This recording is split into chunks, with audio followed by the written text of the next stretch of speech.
Clash Network. Hello, everybody. I'm your host, Ghost Kamachi, and you is now watching Clash Network. This is now a part 2 to my E3 review video. Sorry again it took so long, but I had to let the hype down a little bit further for this one. Today we'll be talking about Nintendo's E3. Again, these are my personal opinions about the games that is shown, what I'm hyped for, what I'm a little concerned for, and my overall feelings for these. Again, these are not scripted, so again, this is my fresh out, raw opinions. Let's get started. Okay, ladies and gents, my first video game we're going to talk about today is Luigi Mansion 3. To be honest with you, I'm hyped for the game. Always been a fan of Luigi Mansion since number 1. Didn't really care or play number 2 due to the fact that to me it feels a little bit more kiddie-ish than spooky. And number 3, I hope they just capturize the spookiness.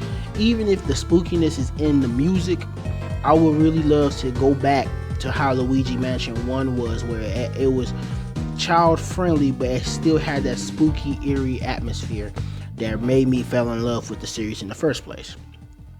I truly hope they at least dab their pinky toe, quote unquote, and back into how the first Luigi Mansion was in terms of the music, the audio, and just overall the atmosphere of the game.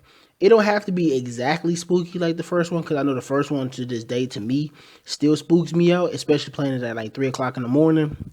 But I hope they dive back into somewhat a spooky, haunted atmosphere, at least with the music.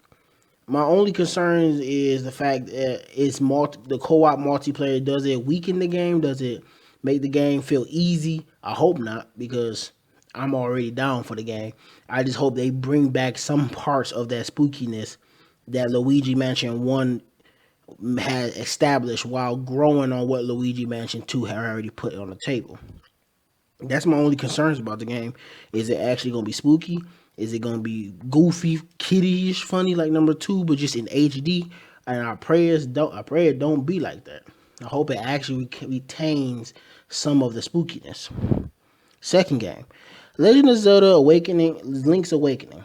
To be honest with you, this game minus Oracles and Seasons really was one of the first Legend of Zelda games that I played that gave me a sense of an adventure before Ocarina of Time.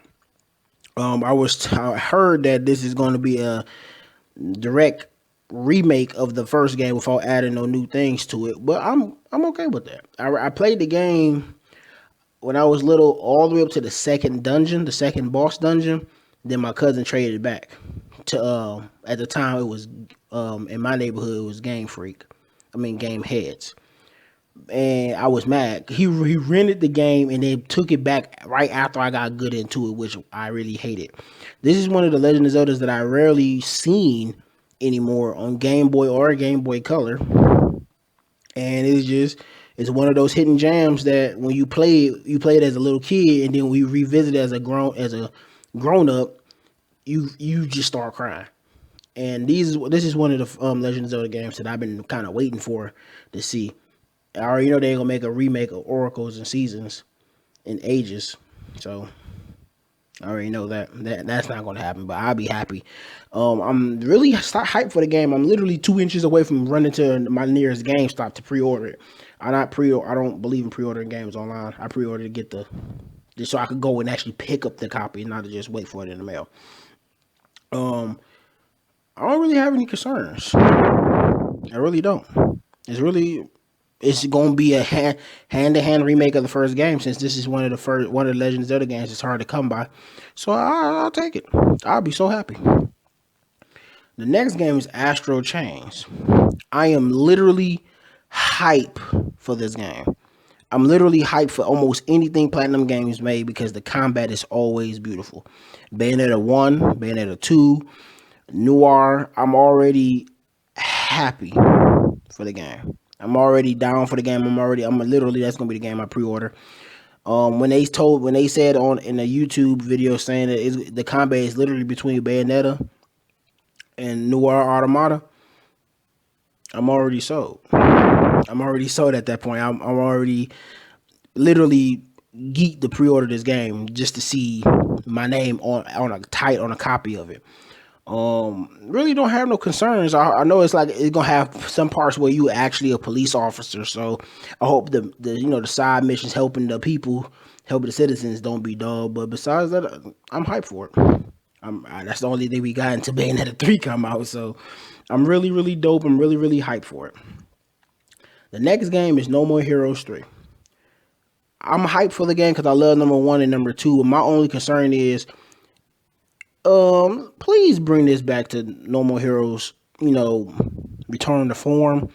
Don't mess this game up because Travis Strike Back No More Heroes. I was really disappointed when that was like a little mini game collection with just Travis glued on there, and I was really disappointed. I hope this truly be a remake, not a remake, a true trilogy sequel of the first two games because the first two games were so good. I played it on the Wii at GameStop, both of them, and then I ended up playing the second one on PlayStation 3 without that PlayStation Move crap. I played it with controller. So that's my only concerns. I hope it's an actual true to form No More Heroes 3. I hope it's an option to get two sabers instead of one. And I truly hope it's literally what it's supposed to. I hope this be Suda 51's idea of a Bayonetta slash kind of sort of maybe tiny bit Devil May Cry type game. And I hope it's Pseudo 51 doing exactly what it's supposed to do. Because to be honest with you, Killer is Dead was good, but it left a lot to be craved. The next game in the list is Legend of Zelda Breath of the Wild 2. Again, another game I fell in love. Another Zelda game I truly fell in love with. When Breath of the Wild came out, the first one came out, I was literally playing that game every day. That was the only game I had on the Switch. All for like literally my first 3 to 4 months having the Switch. That was the only game I had, and I did not put that game down at all. I still haven't got the DLCs, and I still play this game faithfully. Breath of the Wild 2, the return of Ganondorf. We all know that's Ganondorf's corpse. We already debunked that. I want to see how this dude look in full flesh, powerful form, and I'm curious on how his presence will destroy Hyrule even more. Is his presence gonna be destroying villages or whatever? And I hope that this take place of at least a few years after Breath of the Wild, so we can probably see some towns get updated, some new cities, some new towns, neighborhoods, some new areas discovered. And since Hyrule Castle is starting to float in the middle of the air, which I'm thinking is going to happen, is they going to literally make the land more upgraded and have some time pass before this one, so we can adventure around a whole new area, a whole new Hyrule, maybe a little updated if possible. My feelings, I'm just really, it's Breath of the Wild, man. Breath of the Wild 2, Breath of the Wild 1 was a golden masterpiece. Breath of the Wild 2, you already know they're not going to mess it up. They're going to make this one even better and darker since my boy Ganondorf is back. Yes, I said Ganondorf because he is king. In Smash and Zelda, he is king. The next game is, of course, speaking of Smash, Smash Ultimate. The Heroes reveal trailer. We already knew it was coming. I knew it was coming because Dragon Quest on Switch. I already knew it was coming. I'm not interested in the new hero appearance. I'm more excited for the original classic hero because he looked like Goku. He looked like Gohan and Goku from Dragon Ball Z, even though we all know Akira Toriyama did the art style for the games for years.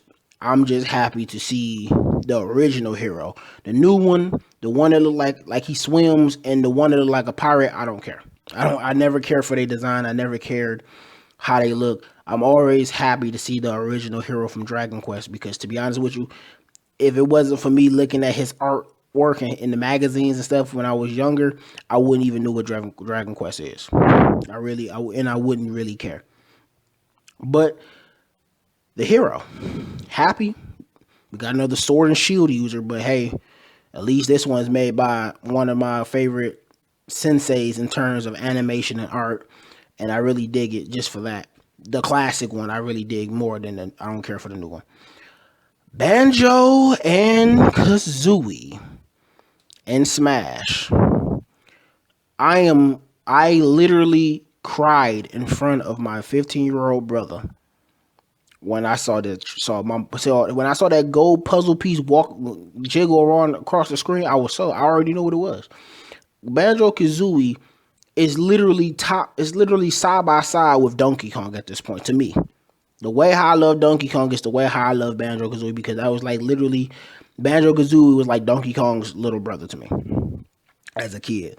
Every time I play Banjo-Kazooie, it feels like Christmas. It feels like early 2000s, 1990s, early 2000s, me coming home from middle school, popping in my N64, playing Donkey Kong 64, remembering that I don't have a memory card or the Rumble or the extra extended pack to play the game, and I had to beg my cousin and my uncle down at my grandfather's house to let me borrow Banjo-Kazooie.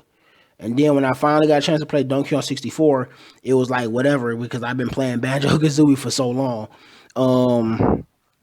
Banjo-Kazooie and Donkey Kong 64 always been top two for me, and seeing Banjo in Smash was like literally a dream come true.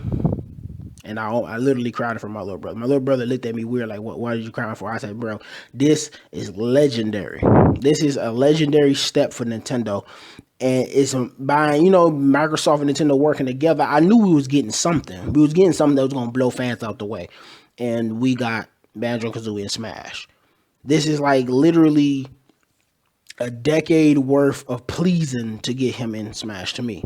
And this, if we ever had an outsource like Microsoft rap, this was the best one to me. Instead of Master Chief being a Smash, I don't want Master Chief in Smash.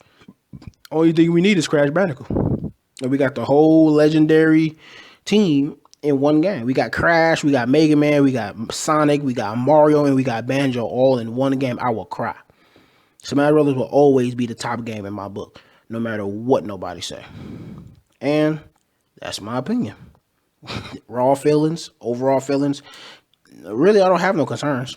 Just tell me when Banjo-Kazooie comes out, and please don't say around November, dang near Christmas. Please don't. I'm really curious on the last two characters. I hope we get a Christmas character. I hope we get a spring character. I will be happy. Yeah, that's Smash Brothers. Pokemon Sword and Shield. Didn't really care for the box art. Really didn't care for the legendaries, even though the one with the sword do look kind of dope. My over concerns is it what makes this one pops? I don't see that yet. Of course, this Pokemon is gonna be good. I'm gonna buy it anyway because it's Pokemon, of course. But to be honest with you, I was burnt out of Pokemon since Diamond and Pearl due to an idiot cousin spoiling the game, like literally 100% Pokédex, and gave me the game but took all his Pokemons, and it just hurted me. Just that was my burnt off point of Pokemon to me, and just I hope this one rekindles that fire. I still love Pokemon. I'm still gonna play Pokemon no matter how old I get, but it's just the point. I just need one good Pokemon game to get me back into shape, and that's just my concerns. I hope this be the one. Feelings, again, didn't really care for the legendaries, but at least they good. They all right. Really don't have no big concerns about it. I just hope. And then my big question is, what is the difference between the two? Right now they look like the same game, but just two different legendaries. What is the difference between the two? That's my big question. The final section. The final two thoughts. Trials of Mana. It looks dope. I like it. I love it. I just hope it's good. I hope it's a good, action RPG game for the Switch. We need more. Based off what I've seen, it looks beautiful. It looks good, and I can't wait to play it. Mixing in action is what I'm a little sad about. Haven't heard nothing about Skullgirls second encore. Sorry. Haven't heard nothing about Cuphead DLC. Since Cuphead on Switch, I thought we was gonna get something. We just got information about Bloodstain, so Ritual of the Night. So I kind of was like, I'm satisfied with that. Nothing about Metroid Prime 4. Ugh. Not even the little teaser trailer. Nothing. And that's it. I've been your host, Ghost Kamachi. Hope you like, hope you subscribe, and I hope you enjoyed the video. Trying out new things for the audio options. I hope this one is a little bit better than the other ones. But we keep growing, we keep learning. Again, I'll be your host, Ghost Kamachi, and peace out.